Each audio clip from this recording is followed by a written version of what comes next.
Hello everyone, I greet in the name of God Almighty. My name is Apostle Newton Silas, and today we have a very interesting video to react to. And this one says that Islamic banking system coming to Russia. Okay, I believe that this is going to be a very interesting video. I believe this could be one of the results of shall I say the BRICS nation or something like that. But then let's get out to the video before we can be able to know more about it. So if today happens to be the first time of you checking out my channel, don't forget to subscribe to my channel and follow me on my Facebook and Instagram. And if you have any video you want me to react to, don't forget to drop it at the comment section and I'm going to check it out. So guys, before we get on to the video, I'm a theologian and I make this video not to discredit anyone's religion. This is basically for educational purposes, and I believe that at the end of this video we all are going to learn from this. So let's get on to this video and check this out.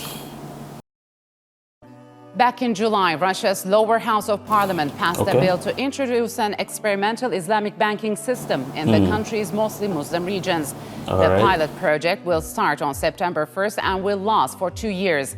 According to some estimates, Muslims make up nearly 10% of Russia's 143 million people, with 4 areas in the country's south having the highest concentration.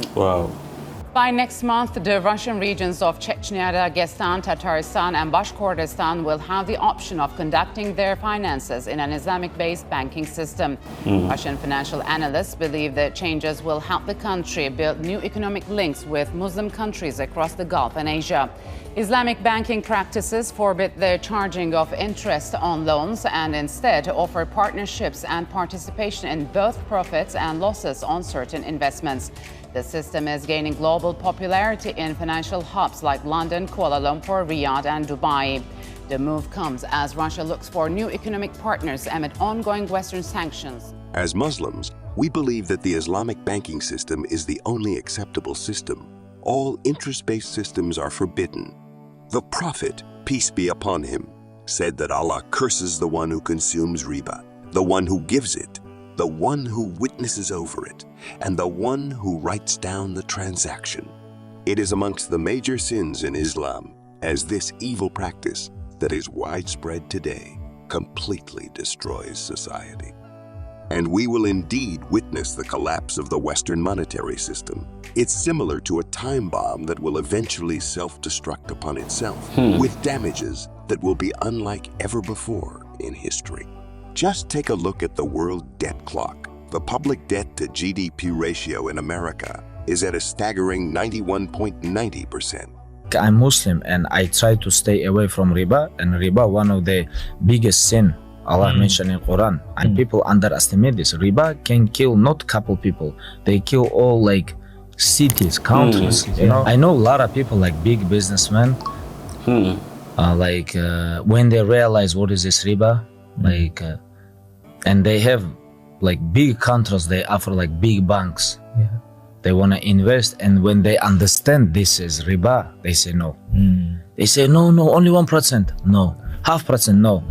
Same thing, 0.5% or 50%. No is no, riba is riba, you know. And it's a little bit sad to understand that there is not too many invest companies like who can help billions Muslim people who want to stay away from riba. There are a tremendous amount of reasons why Islam prohibits riba. Number one, it's exploitative because the lender and the borrower are in a relationship where borrower is taking all the risk. It allows people to amass large amounts of wealth off the back of those who are in need of it, where it is designed that those who are wealthy stay wealthy and continue to amass tremendous amounts of wealth, while those who don't stay poor. You look at the system today, if you go to buy things, the more money you have, the less you pay for things. And the poorer you are, which means you're going to have a poor economic standing, you're probably going to have a poor credit score and all of these things, then you're going to pay more for goods, you're going to pay more for services, you're going to pay more for almost anything that you have to purchase. It creates this two-class system of the haves and the have-nots. One of the principles of Islam is to establish equity between human beings, like that we all can try to get on a level playing field. Islam prohibits riba because of this exploitative nature that allows a system like we've seen today,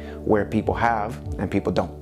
When we talk about riba, speak about riba quite a bit, and it's one of those sins you can't really understand its implication, which we'll discuss later, inshallah. One of the key things, though, is that You see, the way interest and riba is that it makes money for those who have money. Yes. It makes the rich richer. Whereas the Islamic principles of investing and money flowing into society is that money is distributed so it finds the talent. And so if someone has talent, this is what they bring to the table, and you who have money, you bring capital, and then you both grow. You saw it's an equilibrium in terms of uplifting society, as opposed to just money lending, which means one party just gets rich and rich, and you can have all the talent in the world, but you'll never get the opportunity. You never get really out of debt going through interest. You know no, what I mean? subhanallah. Riba is such a dhulm and oppression, right? You put a down payment, and the original payments you make are all interest, not principal. Very little bit of principal. Let's say you were paying payments for 10 years out of a 30-year mortgage, and then COVID hits and you lose your job, and may Allah protect us all, and a hardship comes and you get sick, and now you got medical bills. Now you can't make your payments. You know what does the bank do? They take your house. They return your principal? No. Down payment? Gone. Your credit? Gone. Your wife? Gone. You're broke. Except if she's a good religious wife like the sisters here, then inshallah you're okay. Now what happens? You can't get a cell phone because you don't have good credit anymore. You can't rent a car. You can't rent an apartment. Why? Because when they went to get an apartment, the apartment complex said, let's see your credit score. See, what a trick. And then we're like, there's a homeless population problem. Well, I wonder why. Right? But as Muslims, we have solutions. The religion of Islam has the solutions to every problem that is facing society today, because it is the system and way of life from our Creator. And without doubt, our Creator knows what is best for His creation.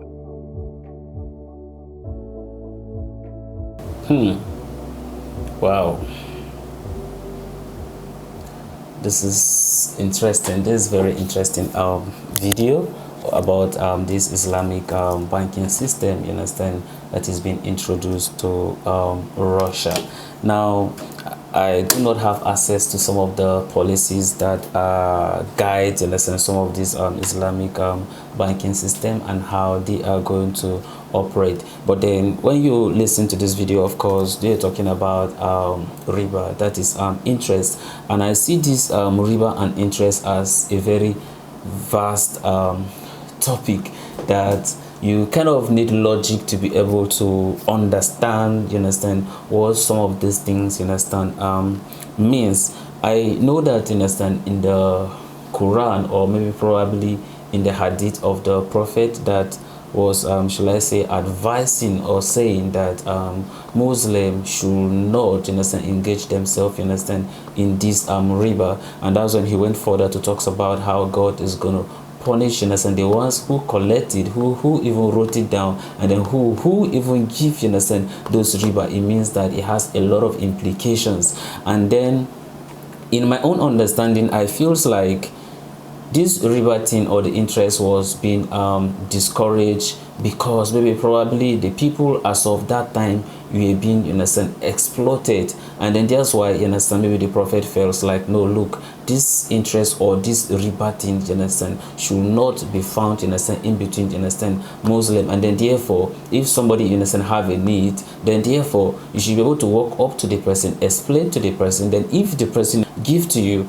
then the same amount of money that the person give to you, then you should be able to what? To return it back to the person without interest. Probably the reasons why maybe he says so is, that's per my own understanding. I am not saying per the Quranic, you understand, explanation or how it is, you understand, in the hadith. No, that's not what I'm saying. But maybe probably I feels like maybe probably some people, maybe they have taken some amount of money from you, and maybe probably you have actually maybe agree that probably if the person take it, is going to get 5% or 10% interest, you understand, from it. Now the person, you understand, take the money. If you look at it at this point in time, the person who give the money is not in so much risks, but the person who collect the money, right, probably the person want to go and invest the money on something, or he want to use the money to do a particular thing, hoping that he can be able to do one or two things to be able to get the money back, and then from there they can give the money back to the person whom they collect the money from, right? But you know that life is full of a lot of uncertainty, right? Now you have already do that and maybe probably agreed on a particular date in which such a money should be given back, right? And then now you realize that people go on to do their businesses, so many things can happen, right?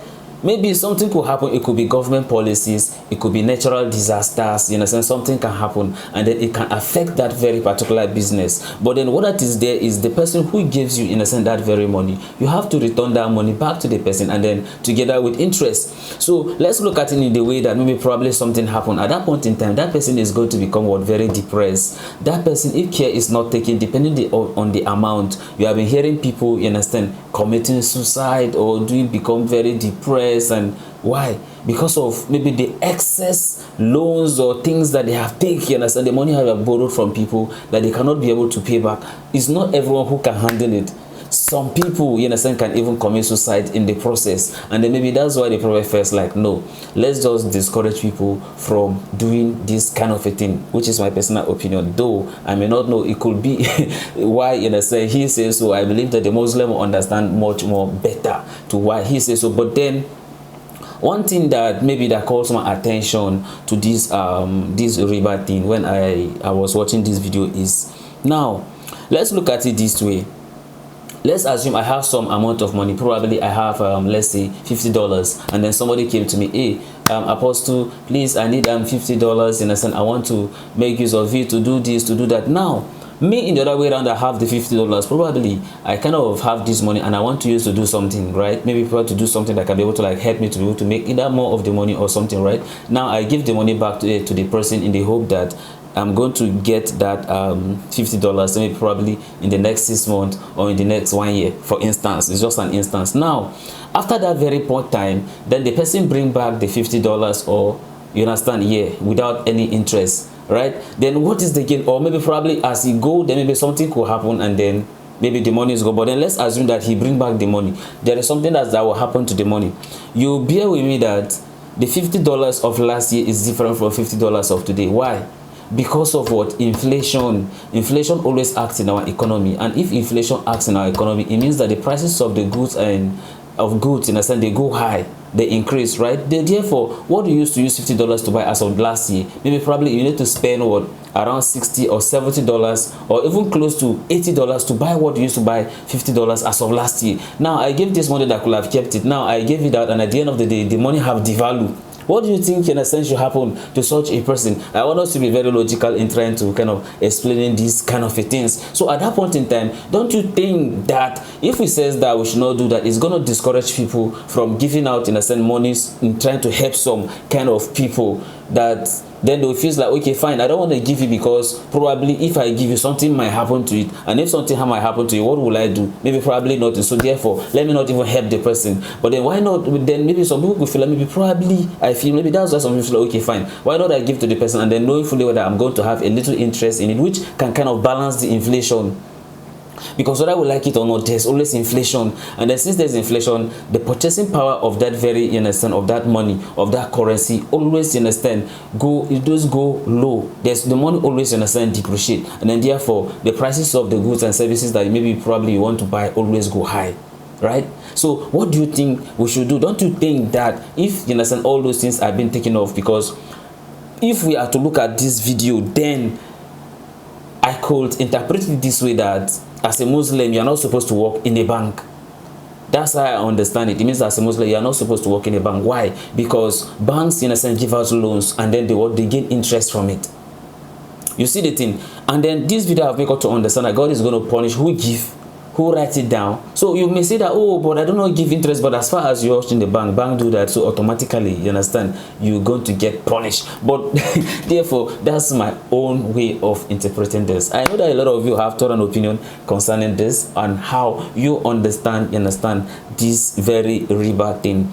But one thing I'm going to do is, I know a lot of you will say a lot of things concerning this, and you are free to say that. So what I will do is, concerning this Islamic banking system in Russia, right, that they are introducing, talking about this riba, all the comments that you are going to see, I am going to make a video next week concerning this, and I'm going to read some of your comments or some of the things that you understand about riba, and then we are going to have a dialogue or a discussion, you understand, with you guys. So whatever you think or that you have to say, you understand, concerning this riba, I'm going to mention your name and what you say, you understand, about riba at the comment section. I believe that God is going to bless us, you understand, as we do so. So whatever you think about this riba, whether it's right or wrong, or some of the reasons why, you understand, people do it, or why you think that, you understand, it is wrong, just drop everything at the comment section, and I'm going to read it out to everyone, you understand, next week, and God is going to bless you. So this is the end of my video. If you like my reaction, you should like, share, and subscribe. And if you have any video